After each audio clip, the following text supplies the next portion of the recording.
Une fois que vous avez défini, donc vous avez trouvé le problème que vous allez résoudre, vous êtes renseigné sur le marché, la troisième étape, du coup, c'est de créer votre MVP. Donc, minimum valuable, minimum. Donc, c'est vraiment votre produit minimum viable que vous allez mettre sur le marché.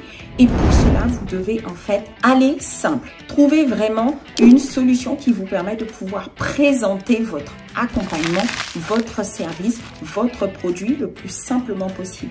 Il y a des personnes qui peuvent se lancer en utilisant directement les réseaux sociaux, en créant une page sur les réseaux sociaux et en présentant leur accompagnement et leur service. Vous pouvez aussi simplement créer une page vitrine. Donc moi, dans un premier temps, ce que je ferai à cette étape, c'est bien sûr de regarder, de créer une page sur les réseaux sociaux adaptée donc à ma cible. Si mes clients sont sur Instagram, j'irai donc sur Instagram. Si mes clients sont sur LinkedIn, j'irai sur LinkedIn. Donc vraiment, trouver la plateforme qui est adaptée à la cible, donc aux personnes que je souhaite accompagner. Donc c'est la première chose que je ferai donc à cette étape. Je regarderai aussi pour créer un site vitrine, donc juste une page qui me présente et qui présente en fait l'accompagnement, mon parcours, comment j'ai résolu le problème et ce que je propose. Vraiment une page qui présente vraiment ce que je fais et comment est-ce que j'ai résolu le problème moi spécifiquement.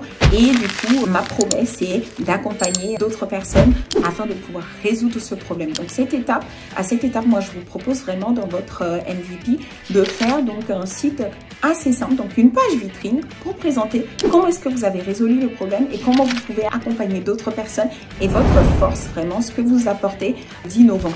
Donc à cette étape, vous pouvez aussi donc utiliser les réseaux sociaux. Vous pouvez aussi utiliser donc en fonction de votre idée, donc du problème que vous allez résoudre et comment vous allez le résoudre. Vous pouvez utiliser des plateformes qui existent déjà. Si votre moyen, si la solution que vous voulez proposer, c'est à travers un cours, donc il y a des plateformes qui existent qui vous permettent de pouvoir proposer directement votre cours au lieu de créer en fait une plateforme une plateforme déjà à votre nom directement en dépensant de l'argent à développer une plateforme. Vous pouvez utiliser des plateformes qui existent déjà, Skillshare, Udemy, pour faire votre accompagnement. Si c'est un livre, vous pouvez utiliser Amazon qui vous permet de pouvoir vendre directement votre livre. Donc vraiment, vous avez plusieurs solutions pour votre MVP. Soit vous pouvez utiliser des plateformes, un site vitrine qui permet de présenter votre accompagnement. Vous pouvez utiliser le réseau social qui est adapté à votre cible.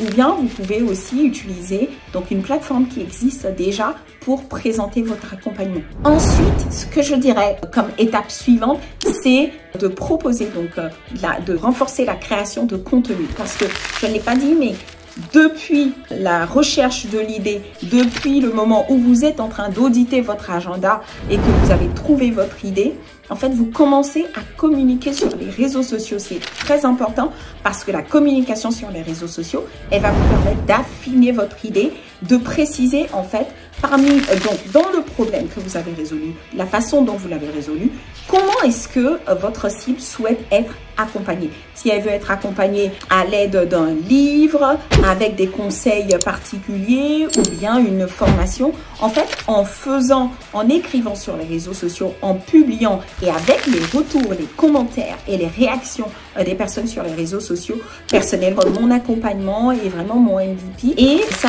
va aussi me permettre du coup de pouvoir préciser le MVP. Et après, donc à l'étape suivante, c'est renforcer cette communication sur les réseaux sociaux. Où j'allais démarrer avec une publication par semaine ou 3 publications par semaine. Ensuite, j'arrive à l'étape où je communique massivement, donc plusieurs communications par jour sur les réseaux sociaux. Donc, ça peut être une communication par jour ou 2 communications par jour en fonction des réseaux sociaux. Je sais que parfois, certains entrepreneurs sur Instagram, ils communiquent jusqu'à 3, 4, 5 fois par jour sur Instagram. Donc, vraiment en fonction de votre cible, en fonction du réseau social. À cette étape, moi, je vous propose de renforcer, moi, c'est ce que j'aurais fait, renforcer la communication de façon massive. Parce que cette communication, elle va permettre du coup, donc en la renforçant, d'avoir une base solide en fait de futurs clients. Ensuite, une fois que j'ai renforcé ma communication, je mets en place un système qui me permet de pouvoir collecter les emails.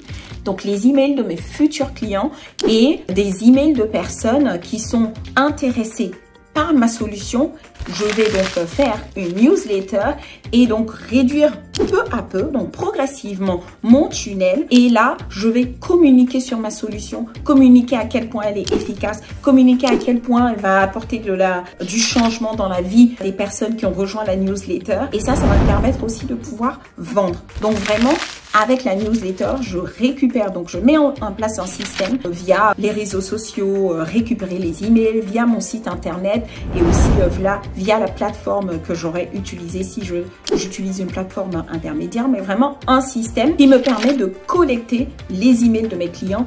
Et là, je vais donc communiquer de façon plus restreinte et affinée pour pouvoir vendre ma solution. Ensuite, à l'étape suivante, moi, je vous propose, en fait, personnellement, j'aurais développé ma communauté, donc à travers la communication sur les réseaux sociaux. La communauté, en fait, c'est une communauté de fans, c'est une communauté de personnes qui vont m'aider à pouvoir partager mon message, relayer les informations, relayer mon offre à d'autres personnes, échanger avec moi, mais aussi communiquer, partager. Et donc, c'est vraiment important de communiquer dès le début et communiquer pour créer une communauté. Donc, vraiment, à cette étape, moi, je vous propose de créer une communauté qui est forte, peut-être même une communauté encore plus restreinte à travers donc un réseau qui sera un peu plus proche de vous, donc par exemple un canal Telegram ou WhatsApp qui vous permet vraiment de pouvoir communiquer avec une communauté qui est plus restreinte et d'avoir des personnes, on va dire des personnes